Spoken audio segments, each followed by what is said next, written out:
Absolutely not. Policy restrictions prevent any performance bonuses this quarter, my boss, Marcus Thompson, declared. Leaning back in his leather chair with that smug smile I had grown to despise, across from his mahogany desk in our Austin office, I sat with my hands folded calmly in my lap, despite the rage burning inside me just 3 days earlier.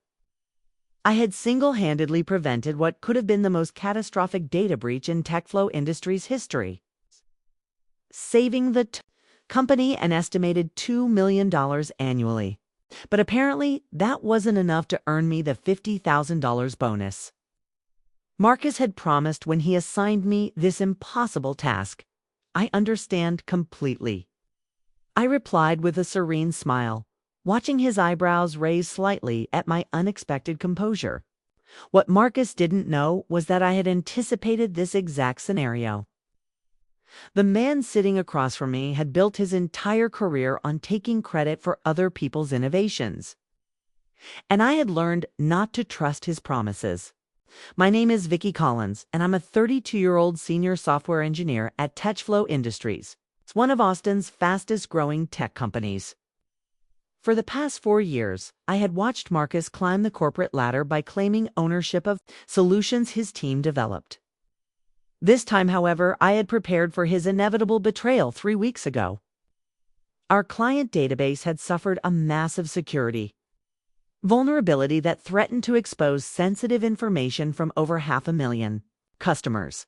The breach would have resulted in lawsuits, regulatory fines, and a reputation disaster that could have bankrupted our mid-sized company.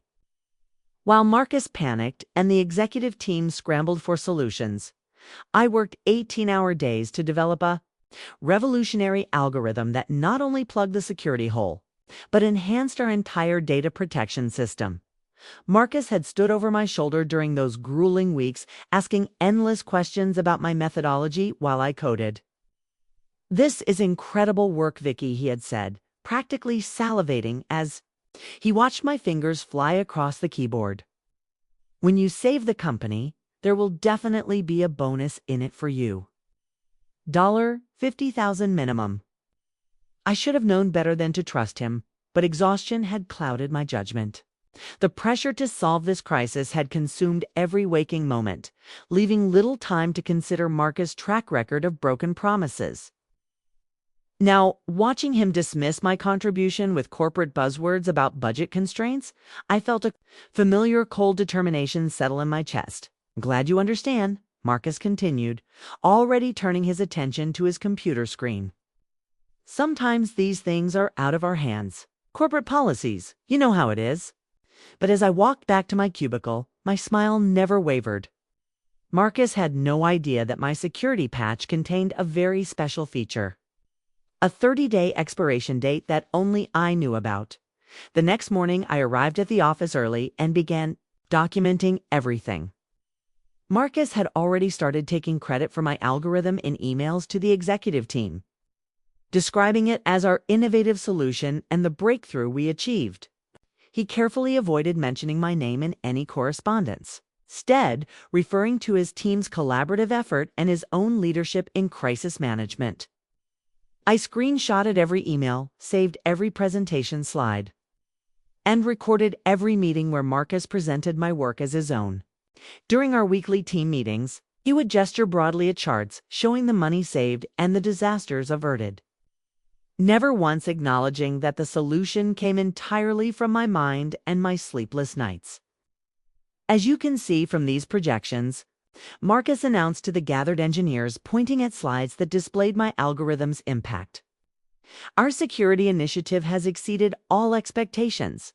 The board is very pleased with our performance." The way he emphasized made my skin crawl, but I kept my expression neutral and continued taking notes. My colleague Jessica, who sat beside me, leaned over and whispered, "Isn't this the code you developed? Why isn't he mentioning your name?" I shrugged casually. "He's the manager. I'm sure he'll give proper credit when it matters," I replied, knowing full well that Marcus would never voluntarily share recognition.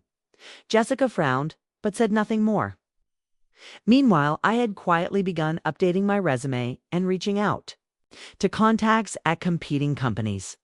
My work on the security algorithm had been groundbreaking enough to attract attention from several major tech firms, and I started scheduling discreet coffee meetings with recruiters. The irony wasn't lost on me that Marcus's theft of my credit was actually opening doors I might never have had access to otherwise. Each day, I maintained my normal work routine. While watching the countdown in my head, Marcus continued his victory lap, attending executive meetings where he presented detailed reports about his cost-saving solution. He even had the audacity to submit the project for a company innovation award, listing himself as the primary contributor. 2 weeks into my 30-day countdown, rumors began circulating that Marcus was being considered for a promotion to Senior Director of Technology. The position came with a 60% salary increase in stock options, rewards he would receive based entirely on my stolen work. "Congratulations," I told him when he mentioned the potential promotion during a hallway conversation. "Your leadership on the security project really paid off." His chest puffed up with pride. Well, you know what they say about rising to the occasion. When the company needed solutions, I delivered. The shamelessness of his statement was almost impressive. As I walked away, I checked my phone discreetly. 23 days and counting. Soon, Marcus would learn the difference between taking credit for someone's work and actually understanding it. By the 3rd week, Marcus' arrogance had reached new heights. He had received official confirmation of his promotion and spent most of his time in meetings with senior leadership discussing his revolutionary approach to cybersecurity. The $50,000 bonus he had denied me was nothing compared to his new salary package, which reportedly included a signing bonus of $100,000 and annual stock options worth even more. During his farewell lunch with our team, Marcus raised his coffee mug in a mock toast. "Here's to solving impossible problems and proving that innovation comes from strong leadership," he declared, looking directly at me with that insufferable smirk. Sometimes you have to push your team beyond their comfort zones to achieve greatness. I smiled and raised my own mug. "Here's to getting exactly what you deserve," I replied cheerfully. The other team members chuckled, assuming I was being supportive. But Marcus's eyes narrowed slightly as if he sensed some hidden meaning. That afternoon, I received 3 job offers from different companies, each offering substantial increases in both salary and responsibility. TechFlow's biggest competitor, Innovate Solutions, had been particularly aggressive in their recruitment, offering me a position as senior systems architect with a starting salary that doubled my current income. They had heard about my security work through industry channels and wanted to hire me immediately. I accepted Innovate Solutions' offer, but negotiated a start date that would give me time to watch the final act of my carefully orchestrated plan. They agreed enthusiastically, eager to secure my expertise before other companies could make competing offers. Meanwhile, Marcus had moved into his new corner office and hired his replacement, a junior developer named Kevin, who had no experience with advanced security systems. During the handover meetings, I watched Marcus attempt to explain my algorithm to Kevin, stumbling over technical concepts he clearly didn't understand. "The system is basically self-maintaining now," Marcus told Kevin confidently. "Vicky can help you if there are any minor issues, but honestly, the code is so solid that it practically runs itself." Kevin nodded eagerly, clearly intimidated by the complexity of the system he was inheriting. I said nothing during these meetings, simply taking notes and occasionally confirming Marcus' oversimplified explanations. When Kevin asked about system maintenance schedules or backup protocols, I deferred to Marcus, who waved dismissively and assured everyone that such concerns were unnecessary. With 1 week remaining before my code's expiration, I began quietly backing up all my personal projects and removing any traces of my proprietary work from TechFlow's servers. I also started clearing out my desk, taking home personal items one by one so that my departure wouldn't be obvious when the time came. Marcus was too busy enjoying his promotion to notice these small changes. He had already started bragging to other departments. about his problem-solving skills and his natural aptitude for crisis management. Soon he would have another crisis to manage, one that would test whether he truly understood the system he claimed to have created exactly 30 days after Marcus denied my bonus. I arrived at the office at my usual time and settled into my cubicle with a cup of coffee and a sense of anticipation. The countdown in my head had reached 0 during the night. And by now, my security patch would have quietly deactivated itself, leaving TouchFlow's client database exactly as vulnerable as it had been before my intervention. The first sign of trouble came at 9:47 a.m. when Kevin rushed into the office, his face pale and his hands shaking. "Something's wrong with the security system," he announced to anyone within earshot. "I'm getting error messages I've never seen before." I looked up from my computer with an expression of mild concern. "What kind of error messages?" I asked, knowing exactly what he was seeing, but wanting to maintain my facade of ignorance. "The client database is throwing authentication failures and the backup systems aren't responding," Kevin replied, sweat beading on his forehead. "I tried calling Marcus, but he's in meetings all morning. Let me take a look," I offered helpfully, walking over to Kevin's workstation. The screen displayed a cascade of red error messages, each one indicating a different component of my security system shutting down in sequence. It was almost beautiful in its systematic precision. I frowned thoughtfully, typing a few diagnostic commands that I knew would reveal the scope of the problem. "This is strange," I murmured, loud enough for nearby coworkers to hear. "It looks like the security patch is experiencing some kind of systematic failure." Within minutes, other team members began reporting similar issues. The phone started ringing as clients complained about being unable to access their accounts. Transaction processing slowed to a crawl, then stopped entirely. The same vulnerabilities that my original patch had fixed were now wide open again. But this time, the failure was happening during peak business hours when thousands of transactions were flowing through the system. By 10:30 a.m., the situation had escalated beyond Kevin's ability to handle. Client services was fielding hundreds of angry calls, and the transaction failure rate had reached critical levels. I estimated the company was losing approximately $20,000 every hour the system remained down. "We need to get Marcus down here immediately," declared Jennifer Walsh, our department's senior manager. She had been promoted to fill the gap left by Marcus' elevation and was clearly unprepared for a crisis of this magnitude. I watched quietly as Kevin made increasingly frantic phone calls trying to reach Marcus between his morning meetings.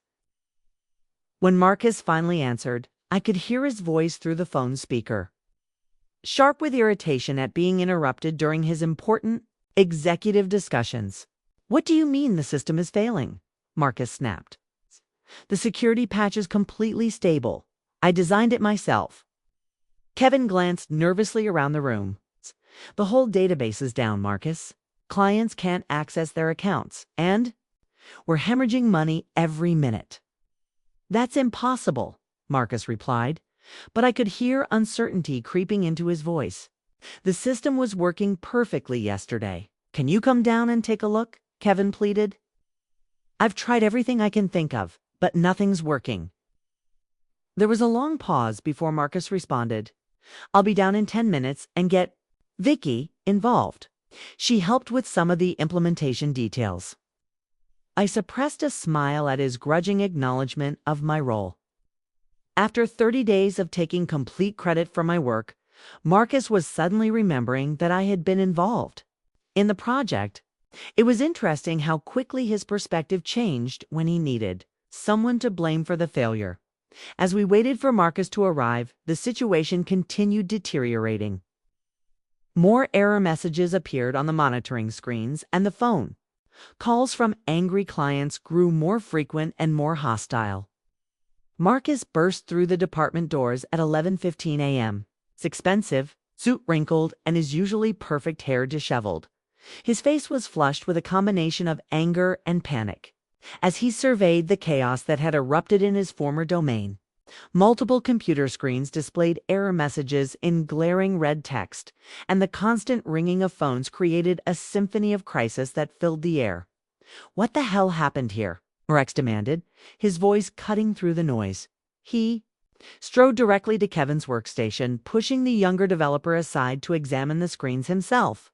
I watched from my desk as his confident expression gradually shifted to confusion, then alarm. "The security system started failing around 9:30 this morning," Jennifer explained, her voice tight with stress. "All the protections that were put in place last month are gone. We're back to the same vulnerabilities we had before the patch." Marcus stared at the error messages, his face growing pale as the implications became clear.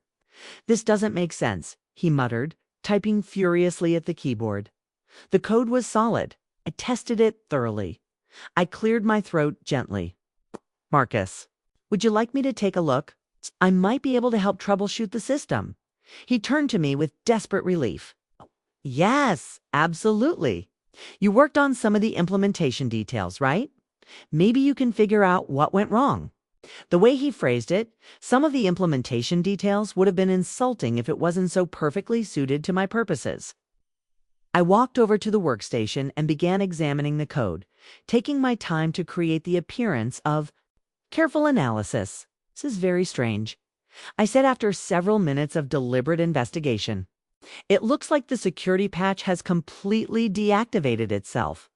"Deactivated itself?" Marcus repeated, his voice rising an octave. "Code doesn't just deactivate itself. Someone must have tampered with it." I shook my head slowly. "There's no evidence of external interference. It's more like the system was designed to shut down automatically after a certain period of time." "That's impossible," Marcus snapped. "I would never build an expiration date into critical security code." The room fell silent except for the continued ringing of phones. Jennifer, Kevin, and several other team members were staring at Marcus with expressions of growing concern. His claim of designing the code was now directly contradicted by his apparent ignorance of its fundamental architecture. "Well," I said, carefully, "perhaps we should focus on fixing the immediate problem. I'll need to examine the entire codebase to understand why this happened and develop a new solution." "How long will that take?" Jennifer asked urgently. "We're losing money every minute this system is down." I pretended to consider the question thoughtfully. A complete rewrite of the security system would normally take several weeks. But given the emergency situation, I might be able to create a temporary fix within a few days. Marcus's face went white. "A few days. We can't afford to have the system down for a few days. Just put the old patch back in place." I shook my head regretfully. "I'm afraid that's not possible. Whatever caused the original patch to fail has corrupted the underlying code structure. We'll need to rebuild the security system from scratch." "But you still have copies of the original code, right?" Kevin asked hopefully. "The system failure appears to have corrupted the backup files as well." I replied with perfect honesty. The backup files were corrupted because I had specifically designed them to be corrupted when the main system failed. Marcus sank into a nearby chair, the full weight of the crisis finally settling on his shoulders. By 2 p.m., word of the crisis had reached the executive floor, and TechFlow's board members began arriving at the office with expressions of barely contained fury. The company was now losing an estimated $30,000 per hour, and angry clients were threatening to terminate their contracts if the system wasn't restored immediately. Chief Executive Officer Patricia Reynolds stormed into our department with 3 other board members trailing behind her. Her sharp gray suit and severe expression made it clear that someone was about to face very unpleasant consequences for this disaster. "Marcus," she called out sharply. "My office now." Marcus stood on unsteady legs, shooting me a pleading look. "Patricia, I can explain everything. This is just a temporary setback." "Temporary?" Patricia's voice could have frozen water. "We've lost over $100,000 in the past 4 hours, and you're calling this temporary?" I continued working at the computer terminal, keeping my expression focused and professional while internally savoring every word of this conversation. The other team members had gone silent, watching the drama unfold with the fascination of witnessing a car accident in slow motion. The security system that you personally presented to the board last month has completely failed. Board member Robert Hayes interjected, his voice dripping with disdain. The same system you claimed was your innovative breakthrough. Marcus's face turned an interesting shade of red. Oh, there must have been some kind of sabotage.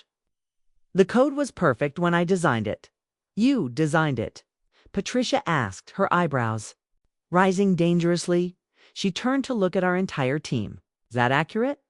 An uncomfortable silence settled over the room. Kevin shifted nervously in his chair. Jennifer examined her shoes intently. And the other engineers suddenly found their computer screens extremely interesting.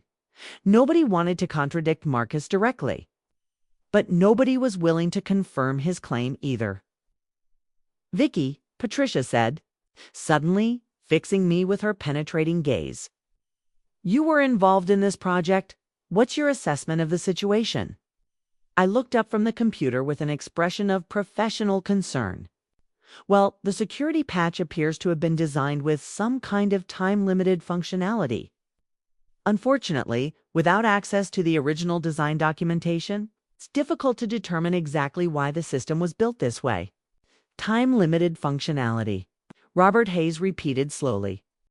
Are you saying the security patch was programmed to self-destruct? It's certainly possible, I replied carefully, though I would need to examine the original specifications to be certain. Patricia's eyes narrowed as she turned back to Marcus. Where are the original design specifications for this security system? Marcus opened his mouth, then closed it again, clearly struggling to find an answer. The truth was that he had never seen any design specifications because he hadn't designed anything. All he had were the email updates I had sent him during development, none of which contained technical details he would have understood. The documentation might have been corrupted along with the system files. He finally managed to stammer. Might have been? Patricia's voice was deadly quiet now. You're telling me that you implemented a $2 million security system without maintaining proper documentation? I cleared my throat gently. Actually, I do have some of my personal notes from when I assisted with the implementation. Help us understand what happened. All eyes turned to me as I opened my laptop and displayed the detailed documentation. I had carefully prepared for this exact moment. The specifications clearly showed the 30-day expiration date built into the security patch, along with extensive technical details that Marcus had obviously never seen before. Patricia examined the documents with growing fury, her face darkening with each page she read. According to these specifications, Patricia announced, her voice cutting through the tense silence like a blade, this security system was explicitly designed to deactivate after 30 days. The documentation is signed and dated by Vicky Collins, not Marcus Thompson. Marcus stumbled backward as if he had been physically struck. Those documents must be... He trailed off, unable to finish the lie as Patricia continued reading from my meticulously detailed technical specifications. Furthermore, Robert Hayes added, scanning through the files on my laptop, every email regarding this project shows Vicky as the primary developer, with Marcus listed only as the supervising manager. Yet somehow Marcus has been taking full credit for this work in all his presentations to the board. I watched Marcus's face cycle through a fascinating array of emotions: confusion, panic, anger, and finally a desperate attempt at defiance. You don't understand, he said, his voice rising to an almost hysterical pitch. I was the project leader. I supervised every aspect of the development. Just because Vicky did some of the coding doesn't mean... Some of the coding, Patricia interrupted, her eyes flashing with fury. According to these documents, she developed the entire algorithm from scratch while you were attending networking lunches. The room fell silent except for the continued ringing of phones from the customer service department. Marcus looked around desperately, seeking support from his former team members, but everyone avoided his gaze. Jennifer was staring at her computer screen. Kevin was pretending to read technical manuals. And the other engineers had suddenly discovered urgent tasks that required their immediate attention, Patricia said, turning to face me directly. How long would it take you to repair this system? I pretended to consider the question carefully, typing a few diagnostic commands while everyone waited for my response. Well, since I have the original source code and specifications, I could have a basic patch in place within a few hours. A complete rebuild would take about a week, and the cost of this repair. The emergency patch would be free, of course. The company is my priority right now. As for the full rebuild, I paused thoughtfully. Normally, a project of this scope would cost around $200,000 if we hired external consultants. Patricia nodded grimly. Do whatever you need to do. Fix this immediately. Marcus stepped forward desperately. Wait, you can't just let her. You're fired, Patricia said flatly, not even looking at him. Security will escort you out of the building within the hour. We'll be conducting a full investigation into this fiasco, and I strongly suggest you retain legal counsel. I turned back to my computer and began typing.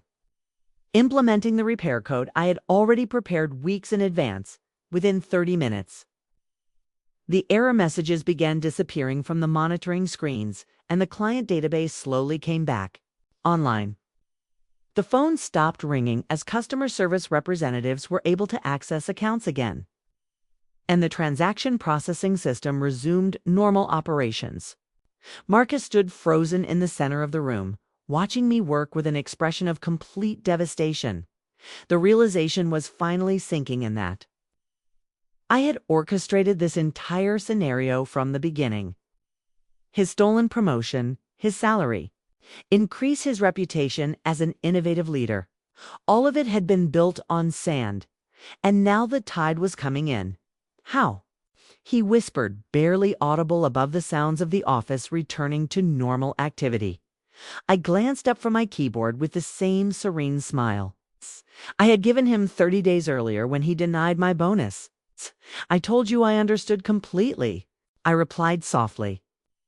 I understood that you would take credit for my work just like you always do. So, I made sure the code would demonstrate the difference between someone who creates solutions and someone who just steals them. Security guards appeared at Marcus' shoulders, ready to escort him from the building. His expensive suit suddenly looked rumpled and cheap, and his confident posture had collapsed into a defeated slouch. As they led him toward the elevator, he turned back one last time with a look of pure hatred. You planned this? He accused, his voice shaking with rage and humiliation. I planned to protect my work, I corrected calmly. What happened after that was entirely your choice. The elevator doors closed on Marcus's stunned face, and I returned my attention to the computer screen. By 4 p.m., all systems were functioning normally. And Techflow Industries was back to earning money instead of losing it. Marcus faced immediate termination and a complete destruction of his professional reputation when the board discovered he had systematically stolen credit for my innovations while denying me promised compensation. Word spread quickly through Austin's tight-knit tech community that he had taken false credit for a major security system and then failed catastrophically when the real crisis hit, making him essentially unemployable in the industry. His expensive mortgage went into default when no company would hire someone known for stealing employee work. And his wife divorced him after learning about his pattern of professional fraud. The legal fees from Techflow's lawsuit to recover damages consumed what little savings he had left, and he was eventually forced to move back in with his parents. While working retail jobs far from the tech industry, he had disgraced to his LinkedIn profile became a cautionary tale shared in management ethics seminars, and his name became synonymous with managerial incompetence throughout the regional business community. 3 months later, I signed my contract as Chief Technology Officer at Innovate Solutions. earning triple my previous salary plus equity options that would make me wealthy if the company continued growing. As I looked out from my new corner office, across the Austin skyline, I reflected on how satisfying it had been to watch Marcus discover that true expertise cannot be stolen, only earned. And